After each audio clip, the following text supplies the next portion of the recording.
আসসালামু আলাইকুম। আপনারা কিভাবে এনআইডি কার্ডের ছবি পরিবর্তন করবেন বা সাইন পরিবর্তন করবেন সেটাই আজ দেখাবো। তার জন্য সর্বপ্রথম আপনাকে এনআইডি কার্ড নিয়ে আপনার উপজেলা বা জেলা নির্বাচন অফিসে যাইতে হবে। সেখান থেকে তারা আপনাকে অ্যাপিস ম্যাচিং রিপোর্ট ফর্মটা দিবে, অথবা কম্পিউটার দোকান থেকে আপনাদের সংগ্রহ করতে ফিল আপ করে আপনাদের উপজেলা নির্বাচন অফিস বা জেলা নির্বাচন অফিসে জমা দিতে হবে। তারপর সেখান থেকে আপনাদের জেলা নির্বাচন অফিসে যাইতে হবে।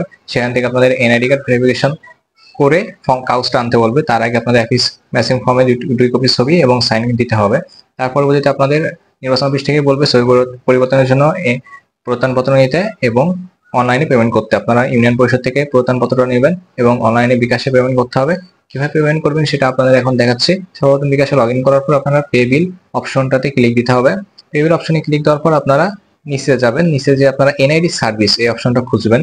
এনআইডি সার্ভিস খোঁজার পর এনআইডি সার্ভিসে ক্লিক দিবেন, অথবা আপনারা যদি এখানে না পান তাহলে আপনারা উপরে সার্চ বক্স আছে, সার্চে লিখবেন এনআইডি। লিখলে এনআইডি সার্ভিস অপশনটা আপনাদের চলে আসবে। তখন এটার ভিতরে আপনারা ক্লিক দিবেন। ক্লিক দেওয়ার পর আপনাদের এখানে ধরন নির্বাচন করতে হবে, আবেদন ধরন নির্বাচন।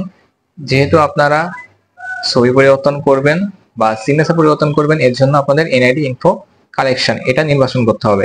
এটা নির্বাচন করবেন, নিচে এনআইডি নাম্বারটা দিবেন। তারপরে আপনারা নিচে এগিয়েছেন এই অপশনটাতে ক্লিক দেওয়ার পর আপনাদের কয় টাকা পেমেন্ট করতে হবে সেটা আপনাদের দেখাবে। 230 টাকা। আপনাদের কোনো সন্দেহ থাকলে নির্বাচন অফিসের নাম্বারটা অবশ্যই রাখবেন। কোনো প্রয়োজন হলে তাদেরকে অবশ্যই কল দিবেন, কারণ এটা অনেক গুরুত্বপূর্ণ বিষয়।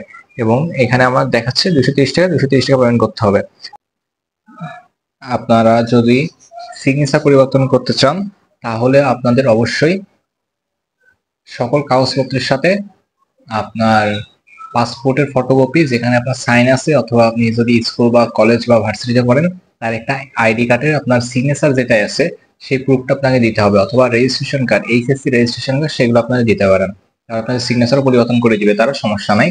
তারপর আপনাদের পেমেন্ট করার পর এখানে রিসিপ্ট ডাউনলোড করুন এই অপশনটাতে ক্লিক দিতে হবে, কারণ আপনাদের পেমেন্ট স্লিপটা তো তাদেরকে দেখাইতে হবে। তার জন্য এখান থেকে ডাউনলোড অপশনটাতে ক্লিক দিয়ে আপনারা অবশ্যই সেটা ডাউনলোড করবেন এবং সংরক্ষণ করে রাখবেন খুব যত্ন সহকারে। এবং সেটা অবশ্যই অবশ্যই অবশ্যই দোকান থেকে প্রিন্ট আউট করে নেবেন, কারণ তারা এই পেমেন্ট স্লিপটা দেখতে চাইবে। তারা নিবে না সম্ভবত, তবে পেমেন্ট স্লিপটা তারা অবশ্যই দেখতে চাইবে।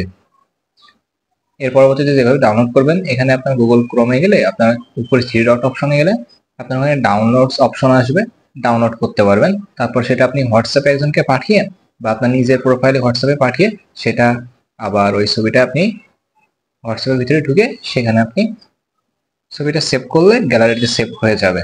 কি কি কাগজপত্র লাগবে সেটা আপনাদেরকে বলি। 1 number NID photocopy, 2 number office form, 3 number হচ্ছে চেয়ারম্যান কর্তৃক প্রত্যয়নপত্র এবং 4 নাম্বার হচ্ছে পেমেন্ট স্লিপ। এই 4টা কাগজ নিয়ে গেলে আপনাদের নির্বাচন অফিসে যেদিনকে যাবেন সেদিনকে আপনাদের ছবি তুলে দিবে এবং লাস্টে এই কাগজটা দিবে। কোনো প্রশ্ন থাকলে কমেন্ট করতে পারেন। আসসালামু আলাইকুম।